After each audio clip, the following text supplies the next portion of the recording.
내 딸이요, 자식들은 내 자식이요, 양떼는 내 양떼요. 내가 보는 것은 다 내 것이라. 내가 오늘 내 딸들과 그들이 낳은 자식들에게 무엇을 하겠느냐. 이제 오라. 나와 네가 언약을 맺고 그것으로 너와 나 사이에 증거를 삼을 것이니라. 이 야곱이 돌을 가져다가 기둥을 세우고 또 그 형제들에게 돌을 모으라 하니 그들의 돌을 가져다가 무더기를 이루매 우리가 거기서 무더기 곁에서 먹고 라반은 그것을 여갈 사하두다라 불렀고 야곱은 그것을 갈레시라 불렀으니 라반의 말에 오늘 이 무더기가 너와 나 사이에 증거가 된다 하였으므로 그 이름을 갈레시라 불렀으며 또 미스바라 하였으니 이는 그의 말에 우리가 서로 떠나 있을 때 여호와께서 나와 너 사이를 살피시옵소서 함이라. 만일 네가 내 딸을 박대하거나 내 딸들 외에 다른 아내를 맞이하면 우리와 함께할 사람은 없어도 보라 하나님이 나와 너 사이에 증인이 되시느니라 함이었더라. 라반이 또 야곱에게 이르되 내가 나와 너 사이에 둔 이 무더기를 보라. 또 이 기둥을 보라. 이 무더기가 증거가 되고 이 기둥이 증거가 되나니 내가 이 무더기를 넘어 내게로 가서 해하지 않을 것이요 네가 이 무더기 이 기둥을 넘어 내게로 와서 해하지 아니할 것이라. 아브라함의 하나님 나홀의 하나님 그들의 조상의 하나님은 우리 사이에 판단하시옵소서 하매 야곱이 그의 아버지 이삭이 경외하는 일을 가리켜 맹세하고 야곱이 또 산에서 제사를 드리고 형제들을 불러 떡을 먹이니 그들이 떡을 먹고 산에서 밤을 지내고 라반이 아침에 일찍이 일어나 손자들과 딸들에게 입맞추며 그들에게 축복하고 떠나 고향으로 돌아갔더라. 아멘. 오늘 창세기 78번째 시간이에요. 야곱의 귀향 3번째 시간이에요. 야곱의 귀향. 귀향 되게 오래 걸리네요. 그죠? 아직 멀었어요. 지난 시간에 우리는 그 양털 깎는 시기를 틈타서 몰래 아닌 척하고 있다가 라반 집에서 도망가는 야곱의 이야기를 봤죠. 이 라반이 그냥 놔두지 않고 추격을 하잖아요. 그쵸? 이 이야기를 한번 떠올려 보세요. 하나님이 그 길르앗산에서 그 야밤에 라반의 꿈에 나타나지 않았다면 야곱이 어떻게 됐을 것 같아요? 죽었죠. 그죠? 야곱은 큰 봉변을 당했을 거예요. 여러분 이 에피소드에서 주목해 봤던 게 뭐예요? 라반이 뭘 찾아요? 자기 드라빔 우상을 찾잖아요. 그렇죠? 자기가 섬기던 우상을 찾잖아요. 여러분 우리 안에 있는 그 우상의 모습이 발현된 게 드라빔이라고 했죠. 이건 아바타예요. 뭐의 아바타냐면 내가 섬기는 신의 아바타예요. 그렇죠? 그럼 내가 섬기는 신이 뭐예요? 하나님 떠난 인생들은 다 자기가 신이 되는 거예요. 왜? 하나님처럼 되려고 했으니까 아담이. 그렇죠? 그래서 우리 모두가 사실 어떤 것을 대상화해놓고 그걸 섬긴다고 하지만 사실 하나님을 어떤 그 신을 섬기는 게 아니라니까요. 그것을 이용해서 누구를 섬기는 거예요? 나 자신을 섬기는 거예요. 그래서 하나님 떠난 모든 인생들은 그 드라빔이 자기 아바타라니까요. 내가 어떤 신의 모습으로 나타나든 거기 그것을 섬기는 이유가 나이기 때문이죠. 이해되죠? 충분히. 그래서 세상 모든 사람들이 신을 섬긴다고 하지만 사실은 자기 배를 섬겨요. 자기를 섬긴다는 얘기예요. 그러니까 하나도 어렵지 않아요. 하나님을 섬기는 사람들과 세상의 다른 신을 섬기는 사람들과의 차이는 뭐냐면 섬김의 주인이 누구냐는 거예요. 나 자신이냐 아니면 하나님이냐. 그렇죠? 집중해서 한번 들어봅시다. 여러분 모든 인생들이 하나님 앞에 다 부정해졌어요. 아담 이후로 다 타락했다고 했잖아요. 태어나는 모든 아기들도 다 죄인들이에요. 그렇죠? 다 부정한 인간들이에요. 그런데 보세요.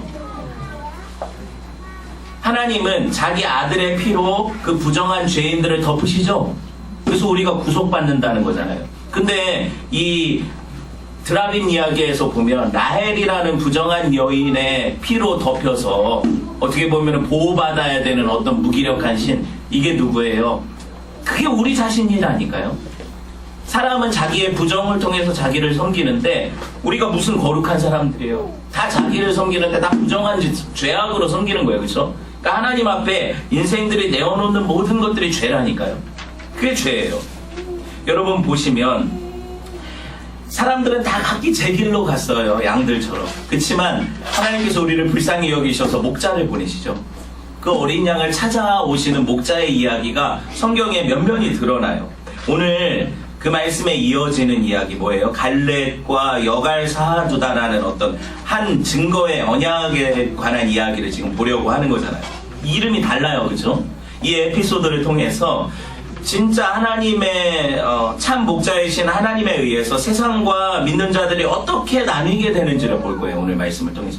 이해되셨죠? 뭘 하려고 하는지. 야곱은 결국에 라반이 드라빔을 찾다가 찾아요, 못 찾아요? 못 찾았죠?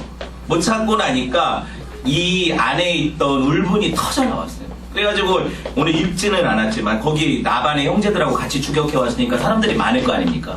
거기다 대놓고 내 결백을 들어라 하면서 엄청나게 쏟아붓는 이야기가 오늘 창세기 31장 36절에서 42절까지 말씀이에요. 제가 빠르게 읽어볼 테니까 여러분이 귀로 들어보세요.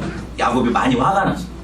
야곱이 노하여 라반을 책망할세. 야곱이 라반에게 대답하여 이르되 내 허물이 무엇이니까? 무슨 죄가 있기에 외삼촌께서 내 뒤를 급히 추격하나이까?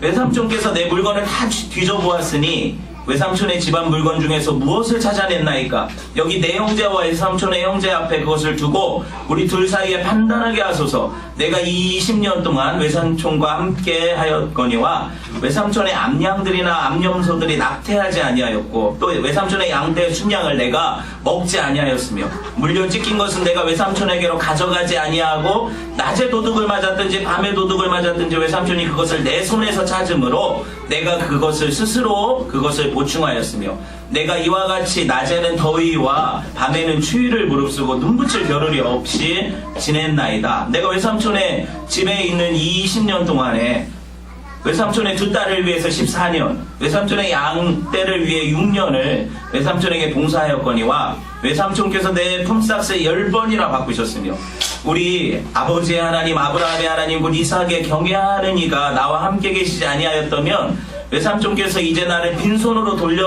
돌려보내셨으리다마는 하나님이 내 고난과 내 손의 수고를 보시고 어젯밤에 외삼촌을 책망하셨나이다. 절절히 느껴지죠. 이 한이 얼마나 20년 동안 이 말 하고 싶었는데 안 했어요. 맺혀가지고 이 얘기를 꼭 하고 싶은 거예요. 지금 사람들 다 쫓아왔으니까. 야곱은 지금 나는 이렇게 의롭게 살았는데 왜 날 핍박하냐 이거죠. 들어보면 그거잖아요. 나는 하나도 잘못한 게 없다는 거죠. 야곱의 입장에서 얘기하는 거니까. 바다나람의 목자 생활이 여러분 보세요. 우리가 보기에도 야곱이 정말 저렇게 살았을까 싶을 정도로 정결하게 살아요. 그죠? 어떻게 저렇게 살았지 사람이? 20년을? 그 야곱 맞아? 우리가 알던 그 야곱 맞냐고요. 그 속이는 자. 이거 아니잖아요. 야곱의 삶이. 근데 어떻게 이렇게 당당하게 그죠? 얘기할 만큼 이렇게 되었을까요? 한번 생각해 보세요. 여러분 그 기간이 하나님이 야곱을 연단하시는 기간이라고 했잖아요. 그 광야가. 그러니까 야곱은 거기서 좋든 싫든 하나님의 손에 눌려 있는 거예요. 너 똑바로 살아. 너 더 이상 속이지 마. 너 죽는다 진짜. 네 걸로 보상해. 하나님이 그렇게 하시는 거예요. 야곱한테. 이해되셨어요? 이게 보통 일이 아니죠. 야곱의 입장에서는 너무 뭐라 그럴까 억울하기도 하고 너무 힘들고 그런데 어떻게 해요? 하나님이 하라는데 그렇게 사는 거예요. 여러분 야곱이 라반의 양을 쳤죠. 그러니까 원래 엄밀하게 말하면 양이 누구 거라는 거예요? 라반 거잖아요. 나중에 새끼 낳아도 사실 라반의 양에서 난 거잖아요. 이 얘기를 하려는 거예요. 무슨 말이냐면 야곱은 사꾼이었어요. 사꾼이 뭐예요? 품삯을 받고 일하는 일꾼. 이게 사꾼이에요. 여러분 고대 근동지방에서 내 양이 아니라 다른 사람의 양을 치는 모든 목자들은 다 사꾼 목자였어요. 이해되셨어요? 이거 사꾼 목자예요. 어감이 안 좋아서 그렇지. 우리는 사꾼하면 되게 싫잖아요. 사꾼? 예, 발음도 막 그렇게 강하게 하고. 근데 품삯을 받고 고용된 모든 사람이 사꾼이라니까요. 그러니까 셀러리맨들 다 사꾼이에요. 여러분들 여기서 직장생활 하는 분들 다 사꾼이에요. 이해돼요? 저는요. 저도 사꾼이죠. 저도 여러분한테 사례를 받아서 생활을 하고 그러잖아요. 사꾼이에요. 되게 기분 나쁘게 여러분이 이렇게 생각을 하실까봐 저까지 꼈는데 보세요. 대부분의 직장인들 일용직이든 뭐 정규직이든 비정규직이든 다 사꾼이거든요. 그거를 나쁜 의미로 원래는 쓰인 말이 아니란 얘기를 하는 거예요. 셀러리맨들. 이거 사꾼이라고 부르는데 보세요. 신명기 24장 14절 15절 말씀 봅시다. 같이 읽어볼게요. 시작. 곤궁하고 비난한 품꾼은 너희 형제든지 네 땅 성문의 안에 우거하는 객이든지 그를 학대하지 말며 그 품삯을 당일에 주고 해진 후까지 미루지 말라. 이는 그가 가난함으로 그 품삯을 간절히 바람이라. 그가 너를 여호와께 호소하지 않게 하라. 그렇지 않으면 그것이 네게 죄가 될 것이다. 여기 품꾼이 싹꾼이에요. 같은 단어예요. 샤키리라는 단어거든요. 샤키르라는 단어인데 용병 알죠? 돈 받고 전쟁하는 사람들. 용병도 이 샤키르예요. 그러니까 일꾼, 품꾼, 고용꾼, 용병 다 샤키르예요. 같은 단어예요. 이해되셨죠? 이거를 염두에 두고. 그러면 이건 나쁜 말은 아니었잖아요. 그죠? 그렇게 그냥 고용되어서 특히 이 신명기 말씀 보면 대부분 사꾼들이 어때요? 가난해요. 내 게 없어요. 그래서 다른 사람 일을 돌아봐주고 그날 하루하루 품삯을 받아요. 그걸로 연명하는데 그날 일했는데 주인이 안 주면 굶어야 돼. 이게 사꾼이에요. 그러니까 사꾼 자체가 나쁜 말이 아니라고요. 이제 좀 바꿔드릴게요. 대부분 사꾼들은요, 자기 것이 없는 사람들이기 때문에 동족 중에서 아주 가난한 자이거나 아니면 외국인들 중에서 우리 와가지고 노동하는 사람을 뭐라고 불러요? 외국인 노동자라고 부르죠? 이런 사람들이 다 사꾼 품꾼이었어요. 당시에 고대 근동지방에. 그런데 그들이 대부분 하는 일이 뭐 이스라엘 사람들이 목축업을 하잖아요. 그러니까 목축업을 하면서 사꾼이 있는 거죠. 그러니까 목자인데 남의 양을 쳐주는 목. 이게 야곱 같은 사람들. 그렇죠? 이게 사꾼이에요. 화폐가 발달하지 않은 시기니까 돈으로 안 받아요. 이 품삯을. 뭘로 받아요? 양이나 양젖이나 우유 같은 거. 아니면 나중에 이제 양털 깎을 때 그걸 품삯으로 받거나 아니면 새끼를 받거나. 그렇죠? 우리가 보잖아요. 성경에서. 근데 여기 보시면 야곱이 어떻게 살았냐면요. 사꾼들한테는 사실 그 순양들, 번식력이 떨어지는 늙은 순양들은 잡아 먹어도 돼요. 그게 식량으로 주어졌다는 얘기예요. 이게 당연한 권리였고. 그런데 야곱은 뭐라고 얘기를 하냐면 난 그것도 안 먹었대. 보세요. 38절 같이 봅시다. 시작. 내가 이 20년을 외삼촌과 함께 하였거니와 외삼촌의 암양들이나 암염소들이 낙태하지 않았고 또 외삼촌의 양떼의 순양을 내가 먹지 아니하였으며 그러죠. 왜 이런 얘기를 하냐면 먹어도 되는데 안 먹었다는 얘기예요. 당연한 권리를 포기했다는 얘기예요. 여러분 보세요. 가령 양을 치다가요. 이 야생 들판에서 양을 치다 보면 뭐가 와요? 야생동물들이 양 잡아먹으러 오잖아요. 그게 뭐예요? 사자나 곰 같은 게 온대잖아요. 늑대, 이리 뭐 이런 게 온대잖아요. 그렇죠? 오면 여러분 같으면 어떻게 하겠어요? 목자들이 이 동물들하고 육탄전을 벌이는 거예요. 물맷돌 같은 걸로 던져가지고 잡기도 하고 다윈 이야기에 보면 나오죠? 내가 곰도 사자도 찢어버렸다 그러잖아요. 그러면은 보세요. 다윗 같은 목자는 거의 없어요. 아버지 양을 쳤으니까 내 거죠. 다윗 입장에서는. 그러니까 그렇게 목숨을 거는 건데 사꾼 목자들은 목숨을 안 걸어요. 왜냐면 양 한 마리 사자들이 몰려와도 그거 한 마리 잡아가면 걔네들이 그거 먹을 때까지 더 탐하지 않잖아요. 동물들은. 그쵸? 그러니까 그거 하나 내주고 우리 나머지 양들만 지키면 내일 하는 거예요. 이해되셨어요? 무리하게 굳이 그거 한 마리 지키려고 목숨을 걸고 사자랑 막 이렇게 싸우는 것 자체가 이상하죠. 이해되셨어요?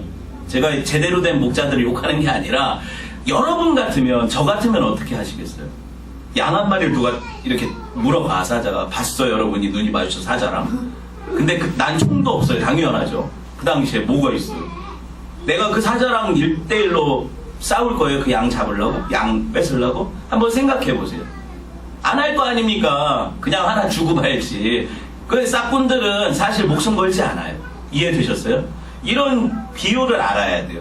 그러니까 양을 잡아가고 잡아먹고 그럼 어떻게 하면 되냐면 내가 남의 양을 쳤으니까 사자가 그거 뜯어 먹으면 사자가 그거 뼈까지 먹어요? 안 그러죠. 먹지 않는 부분이 있을 거 아니에요. 동물들이. 그럼 그 사체를 찾아가면 돼요. 가령 뭐 꼬리가 떨어졌다거나 아니면 갈비뼈가 남았다거나 그럼 그거 들고 가서 야, 그 양 중에 하나가 사자가 먹다가 남은 증거다? 갖다 주면 어떻게 해요? 내가 그걸 배상할 책임이 없는 거죠. 이해되셨어요? 당연히 그런 일들이 벌어지는 거고 다 아는 입장에서 이게 이미 품꾼을 쓸 땐 그 얘기가 다 된 거예요. 그래서 어느 선까지는 피해를 예상을 하고 보내는 거죠. 목자들한테. 그렇게 되어지는데 여러분이 동물에 대한 배상 책임을 면하는 게 어디 볼 수 있냐면 요셉의 형들이 요셉이 찾아왔을 때 어떻게 해요? 요셉을 팔아넘기잖아요. 근데 아버지 야곱한테 그걸 어떻게 얘기를 해요? 야생동물들이 요셉을 찢어 먹었다고 얘기를 하잖아요. 그래서 그 증거로 뭐 갖다 줘요? 요셉이 입고 있던 채색 옷을 갖다 주죠. 기억나요? 이런 것들을 보면 이게 증거가 되어서 내가 그 사람에 대한 아니면 잃은 것에 대한 책임을 면할 수 있다는 얘기잖아요. 그런 얘기거든요. 이 정황을 보면서 이 말씀을 봅시다. 야곱이 뭐라고 얘기를 해요? 그런데 39절 봅시다. 39절.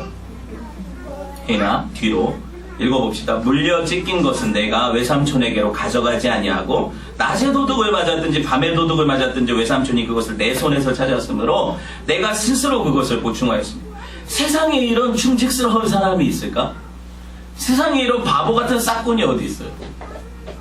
자기는 물려 죽은 거 그거 표시만 가져가면 되는데 자기 것 중에 일부러 보상했대요. 다. 이 바보 같죠, 그죠? 야곱이 원래 이런 사람이에요? 남의 것도 내 거라고 생각하고 그거 팥죽으로 사먹는 인간이었잖아요, 야곱이. 이해되셨어요? 그런데 야곱이 지금 어떻게 변해 있어요? 다 이게 내 책임이다 그러고 자기가 배상할 이유도 없는데 배상까지 하죠? 야곱이 지금 어떻게 변해가는지 보여요? 이걸 보고 따라와야 돼요, 여러분이. 여러분, 우리가 알던 속이는 자 야곱의 모습이 온데간데 없어요. 이 광야 생활 가운데, 연단 가운데, 그죠? 40절 볼까요? 야곱이 어떻게 살았나? 내가 이와 같이 낮에는 더위와 밤에는 추위를 무릅쓰고 눈붙일 겨를도 없이 지냈나이다. 자기 것도 아닌데 남의 것을 위해서 그렇게 최선을 다하잖아요. 여러분, 팔레스타인 지역이 어떤 지역이에요? 광야 지역이죠. 건기와 우기가 뚜렷해요. 우기에는 전혀 흐르지 않던 와디, 그러니까 갑자기 생긴 강, 이런 것들이 범람해서 위험하고, 건기에는 물 찾기가 힘들어요. 그러니까 그렇게 우물이 있는 것이 귀해서 우물 때문에 싸우잖아요. 이해되셨어요? 양들이 뭐 먹고 살아야 돼요? 풀도 뜯어 먹어야 되고, 풀은 어디 주변에 있을까요? 물이 있는 것의 주변에. 설명하기가 쉽지 않네요. 여러분이 따라오셔야 돼요. 풀이 난 데는 다 약간 물이 있는 데잖아요. 그렇죠? 그래서 그거를 뜯어 먹고, 그러다 보면 내가 집 가까운 데서부터 양을 치지만 대부분의 경우 양들이 거기서 하루 이틀 먹고 끝내는 게 아니고 매일 먹잖아요. 얼마나 처먹어요. 계속 물을 뜯어 먹으니까 주변에서 양치다가 어떻게 점점 집에서 멀리 가죠. 풀 찾아야 되니까. 힘든 얘기예요. 들어와서 못 잔다고요. 그러면 내가 텐트 하나 들고 가가지고 양들 옆에서 그냥 자는 거예요. 그게 밤에는 보세요. 낮에는 온도가 40도 이상 올라요. 사막이니까. 뜨거운 열사의 땅이죠. 그런데 밤에는 어때요? 기온이 영하로 떨어져요. 이런 일교차는 다 감기 걸려요. 이게 쉽지가 않아요. 그런데 이게 진짜 지금까지 이런 일은 없었다. 이게 양치기인가? 서바이벌인가? 이게 쉽지 않잖아요. 근데 이 일을 해내면서, 이 극한 직업인데 이 일을 해내면서 자기 책임으로 다 돌리고 하는 이 야곱을 보면 이거 진짜 야곱 맞나 싶어요. 이게 야곱 맞아요? 이 사람이? 되게 재밌는 건 뭐냐면 믿음의 조상 아브라함 이래로 부름받은 모든 믿음의 조상들은 다 양측이었어요. 목자였다고요. 그죠? 이삭도 아버지 양을 쳤고, 이삭의 양은 나중에 누구한테 가겠죠?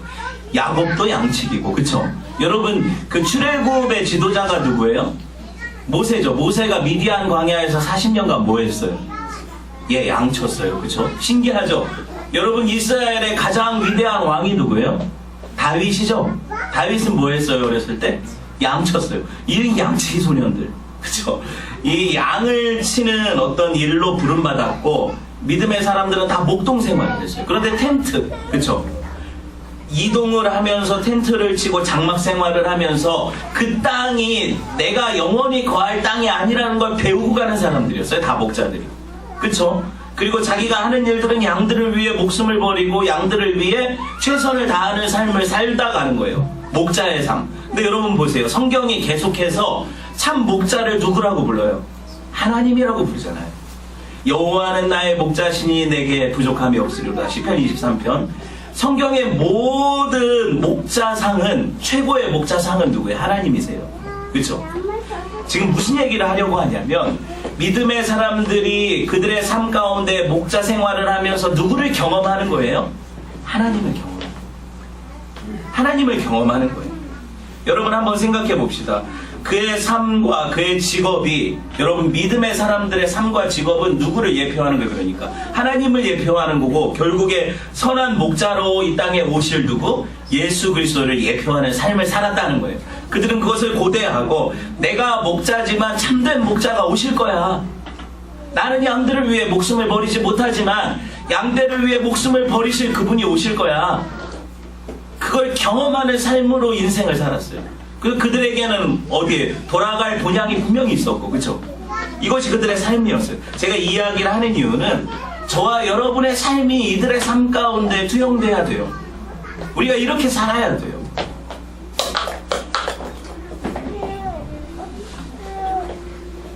양들이 어때요?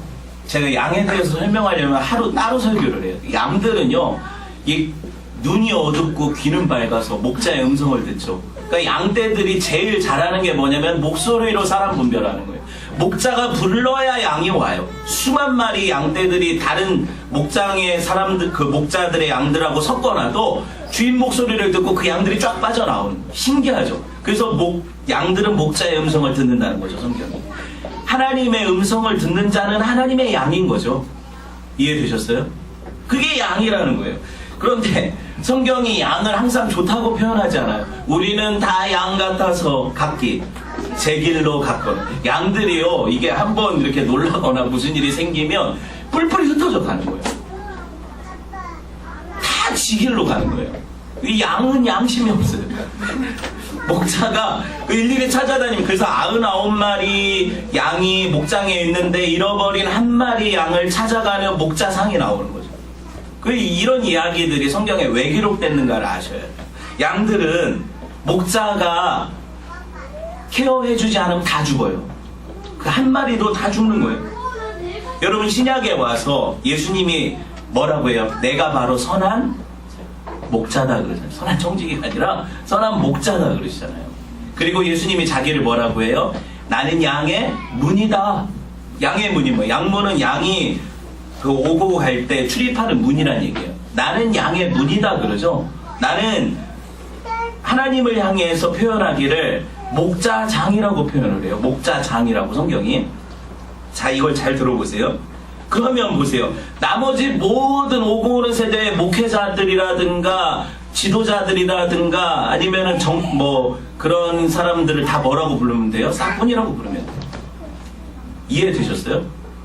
참 목자 외에 나머지는 다 그분의 양을 맡아치고 사는 사람들이니까 싹군이 맞는 거예요. 그러니까 신천지가 야, 니네 목사들은 다 싹군이야 그러면 맞아요. 싹군 맞아요.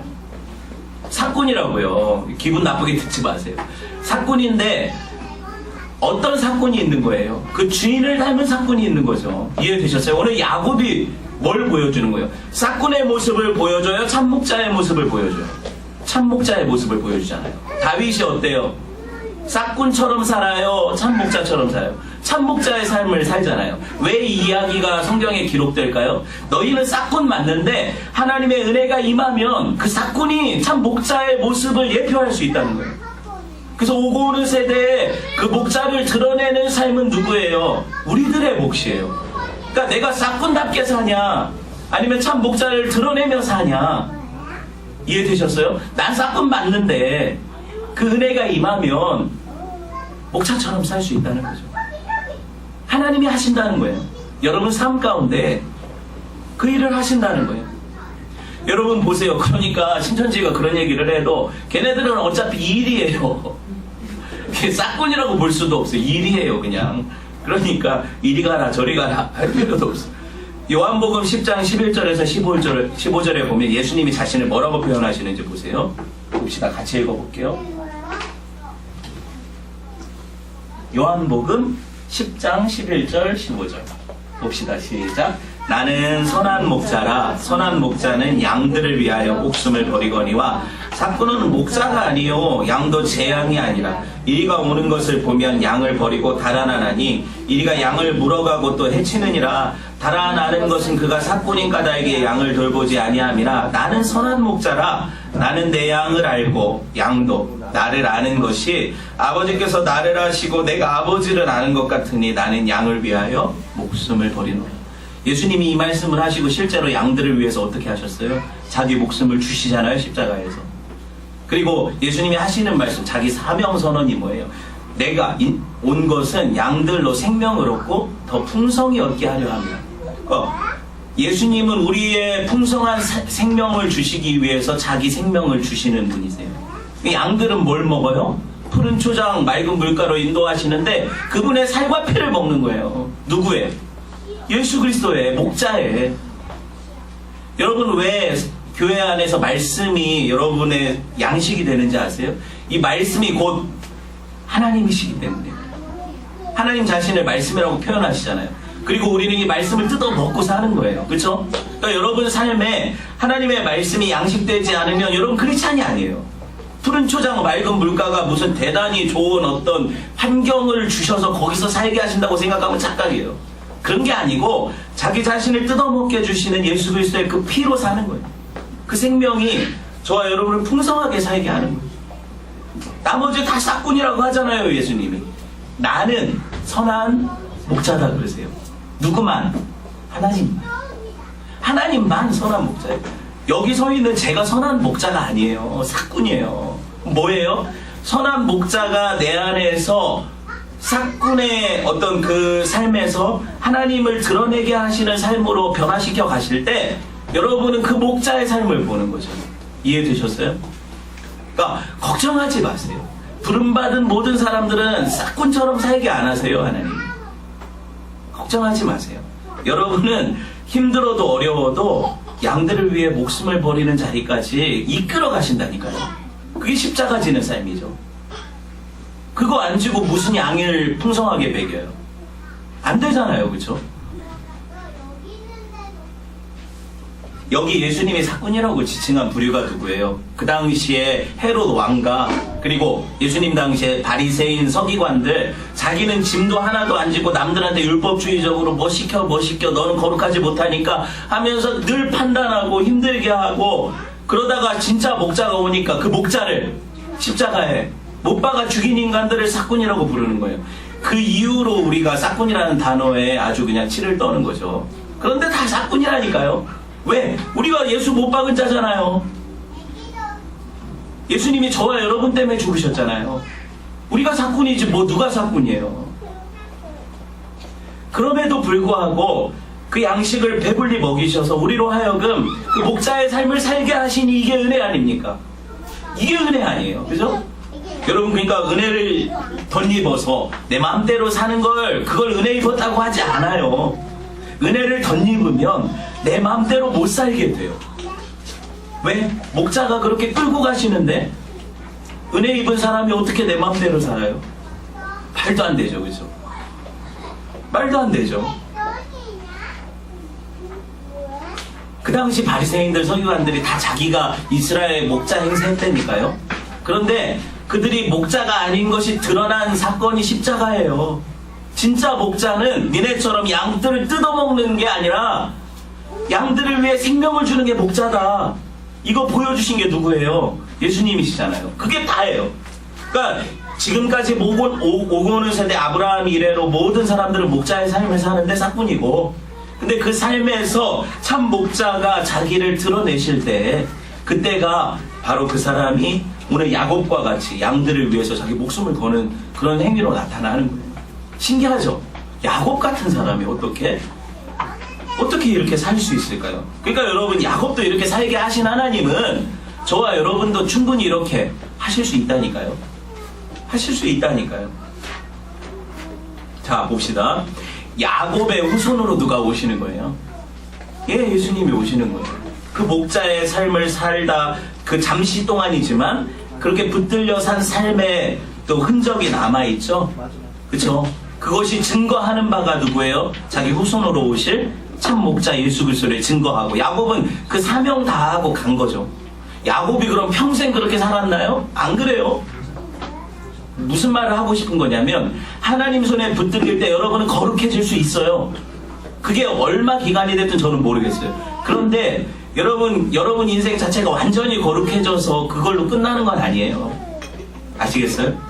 거룩한 삶을 살 때는 내가 예수 그리스도를 증거하는 예표가 되는 거고, 거룩하지 못할 때는 어떻게 해요?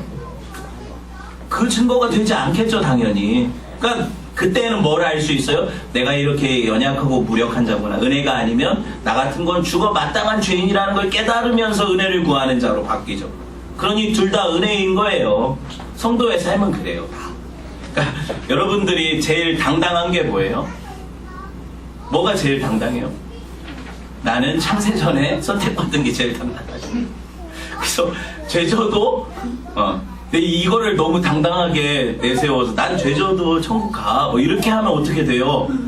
예수 그리스도를 욕먹이는 게 되는 거잖아요. 그렇죠? 그런 얘기를 하는 거예요. 그게 사실일지 모르지만 네. 예. 여러분 보세요. 아무리 악한 자라도 그분께 붙들리면 거룩한 지팡이가 될 수 있어요. 하나님 그렇게 쓰시니까. 그런데 여러분 사람들이 진짜 악랄한 게 뭐냐면 내가 그렇게 쓰임 받았네? 그러면 내가 그런 사람인 줄 안다는 거예요.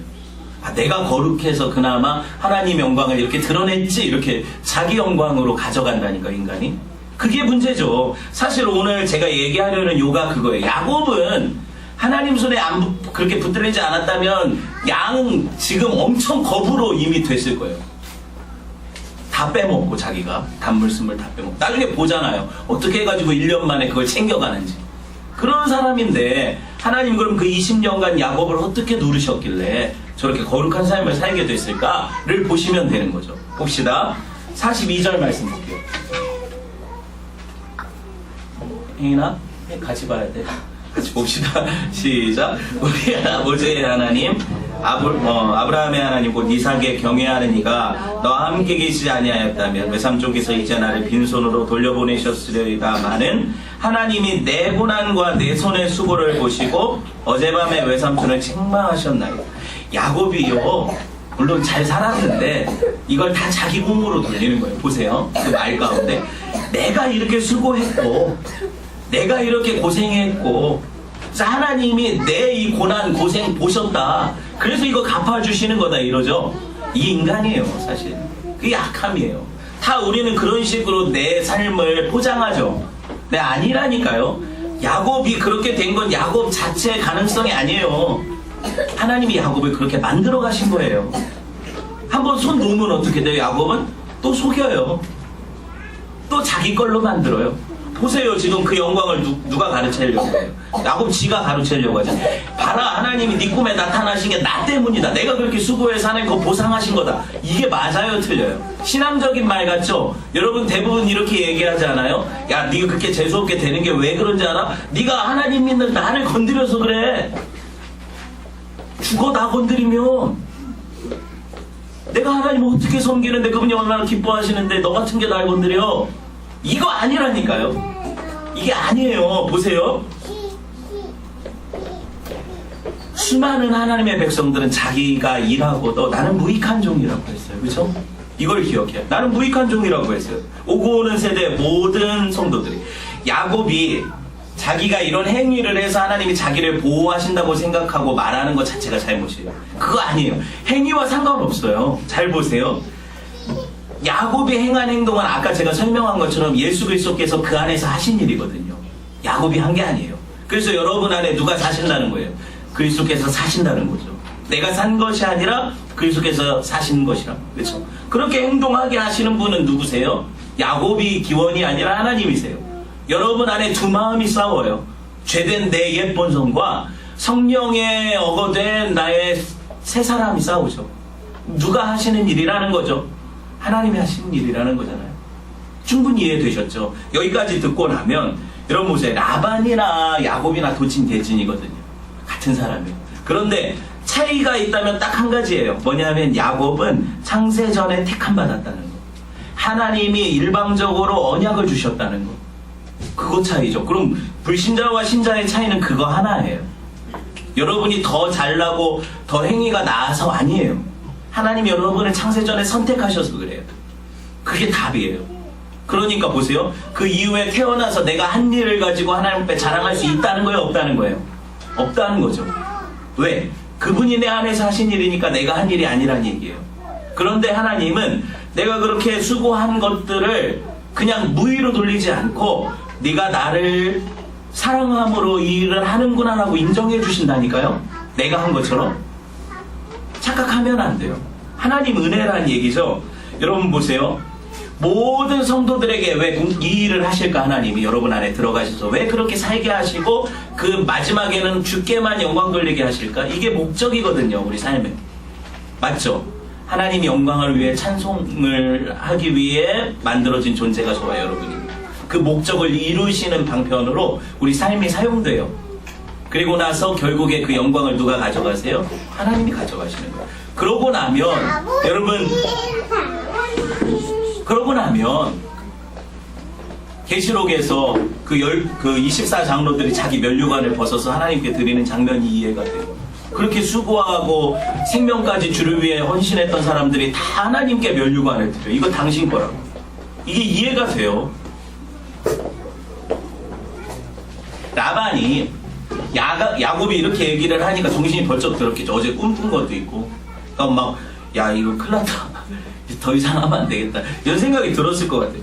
이 고대 근동의 언약 체결식 장면이 지금 나오거든요. 어떻게 하냐면 조약 당사자들이 있고 선언문이 발표가 돼요. 어떻게 하겠다는 선언문이 발표가 되고 그거를 조인하는 증거물로 비석 같은 거 세워요. 광개토 대왕 비 이런 거 세우고 나서 경계석이죠. 그러고 나서 뭘 해요? 그 언약 체결 의식으로 식사를 같이, 이게 예배 의식이거든요. 식사를 같이 해요. 같이 이 언약을 지키자. 서로 보시면 브엘세바 언약도 우리가 봤지만, 우물 갖고 싸우다가 언약 맺은 거 봤지만 기억 하나도 못하는 것 같으니까. 자, 44절부터 보시면 이 언약식이 나오죠. 보세요. 언약을 세우고 이거를 뭐라고 부르고 이러면서 체결을 하죠. 언약을. 그렇죠? 이렇게 볼 때 야곱과 라반이 수많은 사람들 앞에서 이제 언약 체결 의식을 갖는데 돌을 가져와서 기둥을 세웠어요. 돌무더기, 사람들이 가져온 돌무더기를 쌓았어요. 그 주위에서 식사를 해요. 이게 언약이에요. 그렇죠? 이 언약은 지켜져야 되는데 라반이 이 언약을 뭐라고 불러요? 이 무더기를 여갈사두다라고 부르죠. 이 갈대아어거든요. 바벨론어. 예전에 그 조상이 갈대아우르에서 왔으니까 맞잖아요. 그들이 쓰는 아람어가 되죠. 그렇게 되는 거예요. 그리고 지금 같은 뜻인데 갈르엣이라고 불러요. 누가? 야곱이. 그죠? 야곱은 갈르엣이라고 불러요. 같은 언약을 두고. 그죠? 같은 언약을 두고 갈르엣이라고 불러요. 같은 뜻이에요. 무슨 뜻이냐면 증거의 무더기라는 뜻이에요. 증거의 무더기. 그런데 쓰인 언어가 달라요. 제가 이 이야기를 하는 이유가 있어요. 실제로 이제 이들은 이 경계석을 넘어서서 서로 교류하지 않아요. 이전에는 야곱도 가서 또 이삭도 그 아내를 거기서 데려오고 이렇게 하란에서 교류를 했잖아요. 이제 안 해요. 딱 끝났어요. 무슨 말이냐면 세상과 그리스도인들이 완전히 분리되는 경계석이라는 거예요. 이게 갈레시 여갈 쌓아두다가. 그래서 여러분 보세요. 결혼을 통해서 혈연관계를 맺었던 이 가족이 완전히 이제 갈라져서는 서로 남이 되죠. 이때부터 남이 되는 거예요.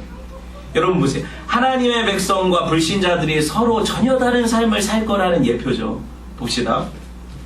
그들은 여러분 생각하는 가치관도 다르고 세계관도 다르고 쓰는 말도 달라요. 다 달라지게 되어 있어요. 어디에서부터? 그 갈레에서부터. 그렇죠? 그러니까 이 갈레에서 십자가라는 거예요. 제가 설명하려는 게 그거예요. 여기서부터 갈라져서 이게 영적인 비밀이죠. 믿는 자들은 그 십자가를 경계로 해서 하나님의 백성으로 완전히 갈리고, 그렇지 않은 사람들은 다 어떻게 해요? 불신자로 갈리는 거예요. 그런데 불신자가 그들을 해할 수 있어요, 없어요? 야곱을 못 해한다니까요. 누가 보호하세요? 라반의 꿈에 하나님이 보호하시잖아요. 민수기 23장 23절을 봅시다. 야곱의 후손들인 이스라엘이 출애굽을 해서 광야에서 어떤 일을 당하냐면 발락이라는 왕이 발람이라는 선지자를 불러가지고 저주를 하라고 해요, 이스라엘을. 그때 발람이 했던 말을 봅시다. 이게 저주예요. 같이 읽어봅시다. 시작. 야곱을 해할 점술이 없고 이스라엘을 해할 복술이 없도다.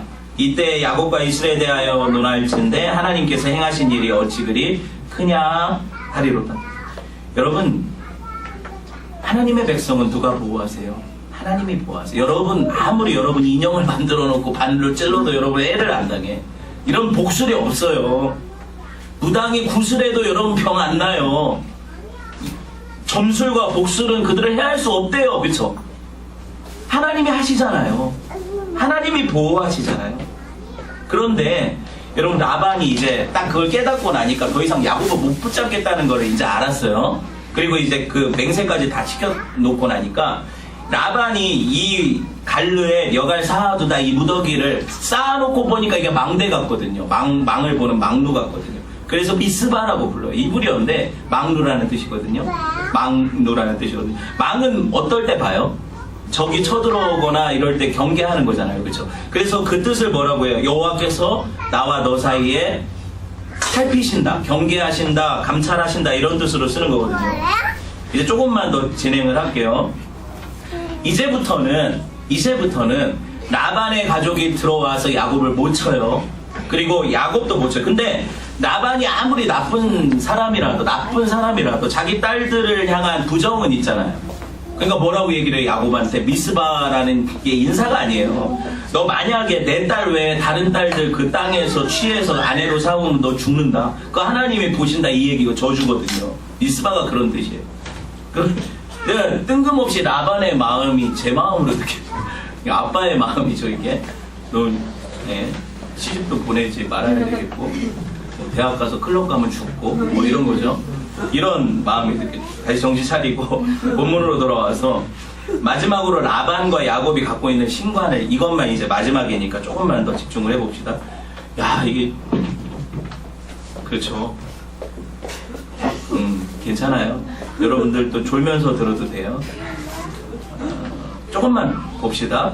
아브라함의 하나님, 나홀의 하나님, 그들의 조상의 하나님은 우리 사이에 판단하옵소서. 53절에 보면 이게 누가 한 말이냐면 라반이 한 말이거든요. 라반은 뭐라고 부르냐면 그 하나님을 여러 하나님을 불러요 지금.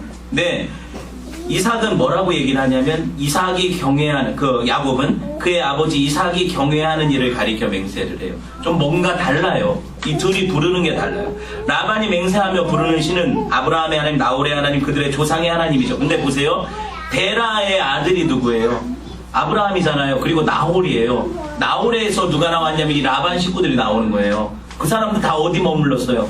갈대우를 떠나서 하란에 머물렀죠. 거기서 데라가 죽고 나니까 그 가족은 거기 남았던 거고 아브라함을 쫓아서 나머지만 약속의 땅 가나안으로 간 거예요. 이해되셨죠? 그러니까 보세요. 그 조상의 하나님이라고 그러면 그들은 데라가 만들어 섬기던 우상까지 포함되는 거예요.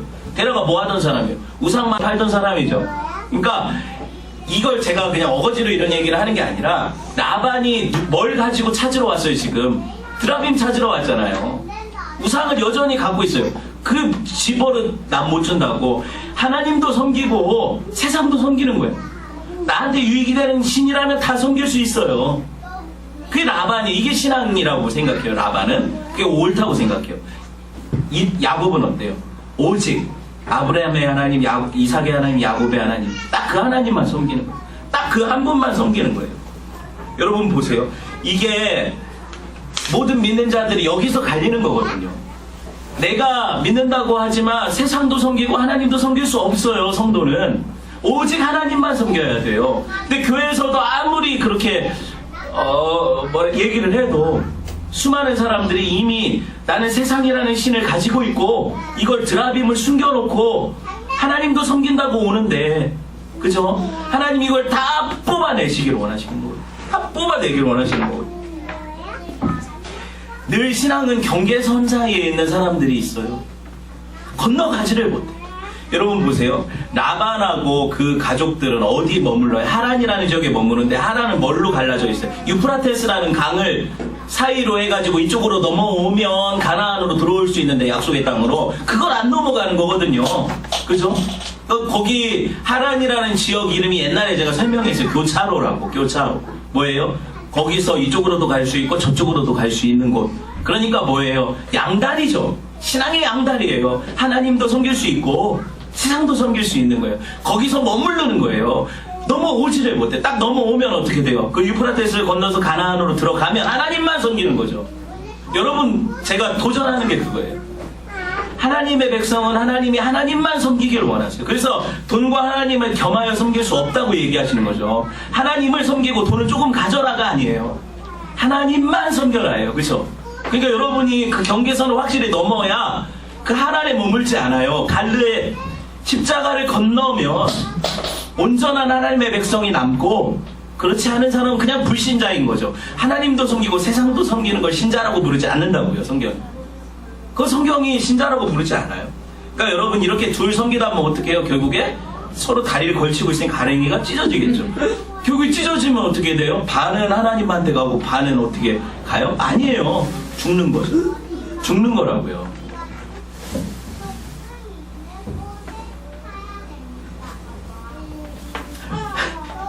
말씀을 뵙겠어요. 여러분 보세요. 이 갈대에서는 십자가예요. 예수 그리스도 그 십자가를 통해서 여러분 야곱이 거기를 건너는 거예요. 그런데 누구는 못 건너요, 거기를? 세상을 상징하는 신자인 라반은 못 건너잖아요. 거기가 경계예요. 십자가를 통과한 사람만 성도고 십자가를 바라보기는 하는데 거기서 못 건너는 사람은 불신자인 거예요. 그죠? 그 안에서 다 해결이 되는 거예요. 이 그림이 야곱이 누구의 조상이에요, 여러분? 영적으로 우리 조상 아닙니까? 그리고 구약에서는 이스라엘의 조상이 야곱이잖아요. 그죠? 그럼 야곱의 삶에 나타난 모든 정황은 이스라엘이 살아갈 삶의 정황이에요. 우리가 살아갈 삶의 정황이고, 그렇죠? 모세 시대에 이스라엘이 애굽에 살다가 어디를 건너요? 홍해를 건너죠. 마찬가지예요. 오늘 야곱이 먼저 어디를 건너요? 유프라테스 강을 건너버리는 거예요. 완전히 건너버리는 거예요. 보세요. 누가 추격해요? 그 홍해 못 건너게 하려고. 애굽 군대가 추격을 하죠. 지금 누가 추격을 해요? 야곱의 삶에. 라반의 군대가 추격을 하잖아요. 지금 무슨 말 하는지 아시겠어요? 그런데 거길 불기둥과 구름기둥으로 출애굽 시에 막아선 게 누구예요? 하나님이시죠. 그 밤에 야곱의 삶에 라반이 해하지 못하게 막아선 분이 누구예요? 하나님이죠. 야곱의 삶은 출애굽을 얘기를 해요. 모든 게 다 똑같아요. 우리 삶이 그래요. 예수 그리스도의 십자가를 만나고 거길 건넌 사람을 성도라고 부르는데, 여러분 이 출애굽의 발자취를 야곱을 따라 이스라엘이 건너듯이 저와 여러분이 건너는 거예요. 우리는 쓰는 언어가 달라져요. 예수 그리스도를 믿는 사람들은 성도의 언어를 쓰는 거예요. 그죠? 가치관이 달라져요. 세상 사람들이 생각하는 그 가치관을 따라가는 거 성도가 아니에요. 갈라지는 거예요. 완전히 갈라지는 거예요. 그래서 여러분 보세요. 그들이 애굽 군대가 추격을 했다가 어떻게 해요? 홍해에서 다 빠져 죽죠. 하나님 못 건너게 하시는데 어떻게 건너요? 그 십자가를 통과할 수 없어요. 그들은 자기 노력으로. 아무리 병거를 좋은 걸 만들어도 다 거기서 빠져 죽는 거거든요. 근데 우리는 하나님이 땅을 말려버리시죠. 건너는 거예요. 아무렇지도 않아. 라반이 추격할 때 몰랐어요. 그리고 하나님이 막으셨어. 꿈에. 야곱은 그 꿈을 꾸게 해서 제발 나를 해하지 못하게 해달라고 기도한 적이 없어요. 무슨 말인지 아시겠어요? 하나님이 하신다고요. 여러분 삶에 하나님이 책임지신다는 거예요.